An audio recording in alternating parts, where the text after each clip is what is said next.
Hallo en welkom by hierdie video wat jou wys hoe om etikeddrukskale met EasyPos op te stel. Etikeddrukskale word normaalweg in die slagtery, vrugte en groente en deli-tipe omgewings gebruik. So, wat ons hier het, is 'n etiket wat gedruk is deur een van die groot kleinhandelaars in Suid-Afrika. En as ons na die spesifieke streepieskode kyk, sal jy die eerste 2 syfers sien, wat 23 is. Dit is 'n vlaggie wat vir die verkoopinstelsel sê dat dit in die streepieskode vir die prys moet kyk. Dit is 'n prysingebedde streepieskode en die meeste organisasies gebruik prysingebedde in teenstelling met gewig-ingebedde. Jy kan gewig-ingebed gebruik, maar 95% van groter organisasies of mense wat weegskaal gebruik, prysingebed. So eerstens, dis die vlag. Die volgende 4 syfers in hierdie geval goed, 1618, dit is eintlik die pli-nommer wat op die skaal geprogrammeer is. Dit is dus die pli-nommer wat op die skaal gebruik word. Die volgende getal hier is A, is 'n kontrolesyfer wat gegenereer word deur die skaal self. Daar is die prys 376.95 en dit is die laaste syfer in die streepieskode in werklikheid is 'n kontrolesyfer. Dit is dus die verkoopprys van 309.99 per kilo. Dit is die gewig wat afgetrek moet word, wat bereken word deur die verkoopspuntstelsel, wat 111.216 is. En dit is die waarde. So wat ek gaan doen, is dat ons eintlik hierdie streepieskode in EasyPos gaan plaas, of hierdie pli-nommer sodat dit geskandeer kan word. Laat ons dus net aanmeld.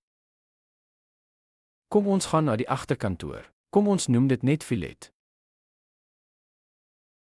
Ons kan die produk alles noem wat ons wil, maar ons noem dit net filet. Ons sal dit 'n skaal-item maak.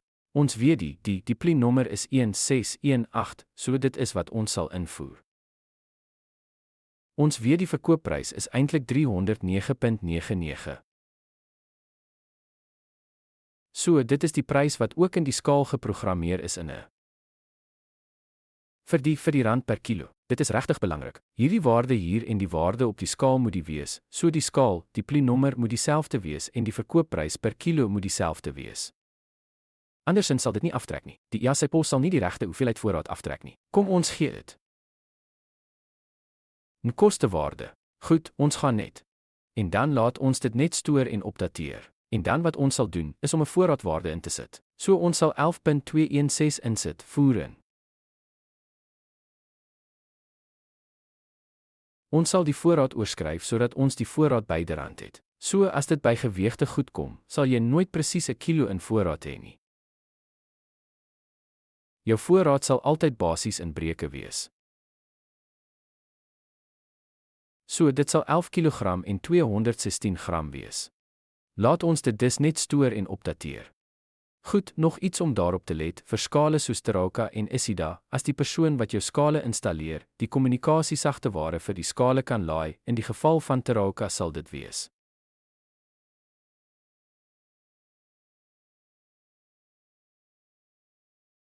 Digisonet en in die geval van Isida, is dit Skale Pro.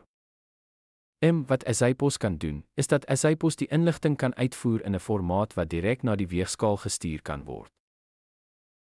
Wat dit dus beteken, is dat as die skale gekoppel is aan EasyPos via die relevante sagteware, is dit nie nodig om die skaal apart van EasyPos te programmeer nie. Maar in baie gevalle is die weegskaal, die skaal tweedehands gekoop word of as die kommunikasiesagteware nie gelaai is nie, moet jy hierdie proses volg. Jy sal die skaal en EasyPos afsonderlik moet programmeer, maar daar is 'n geval waar jy die proses kan outomatiseer. Laat ons dus net teruggaan na die verkoopspunt. En wat ons eintlik gaan doen, is dat ons eintlik daardie streepieskode sal skandeer.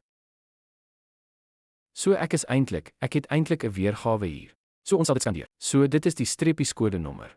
Wat dit gedoen het, is dat dit die 376.95 in die streepieskode opgetel het. En dit is weg en 1.216 kilo afgetrek. So kom ons kontant dit af. En wat ons gaan doen, is dat ek die stelsel gaan inbetaal net sodat ons kan die voorraad sal korrek aftrek. So ek gaan die verkope skoonmaak.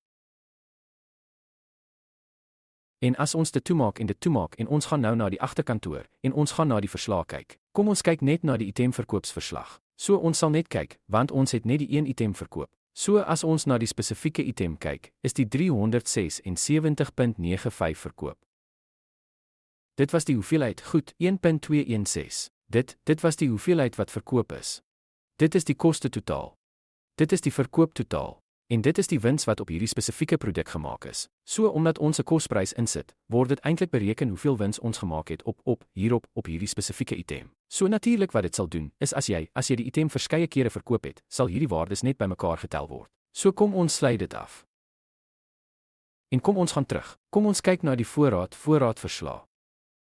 So as ons afkom en ons kyk na filet, sit ons 11.216 in.